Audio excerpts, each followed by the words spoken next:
Hi, in this video, we will learn how to create a new Excel file, save a file, and close the Excel file. Let's see how to open an Excel file.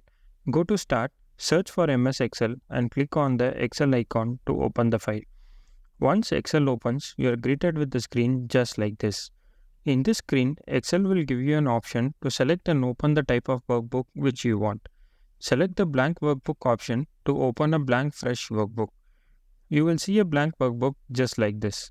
To access some of the templates that are available in Excel, go to File and select More Templates option. You are presented with some of the templates that are available in Excel. Let us select a simple template just for an example. Let's start with this personal monthly budget template. Click on this icon and select Create. The new template will open automatically. In this template, the fields to enter are available and you can start by editing data, which we will discuss in detail in future videos. To save this Excel file, click on File, Save. To choose the location where you want to save the file, click on the Browse option. Now enter the name of the file that you want to save and choose the preferred location. For now, we will save this file in the desktop. Then choose the file type. For this example, we will select the Excel workbook file type, which is the most commonly used file type.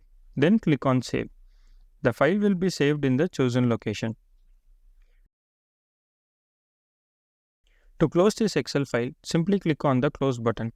If the file is not saved and if you click on the Close button, Excel will give you an option to either save the file or exit the file without saving, or cancel and continue using the Excel file.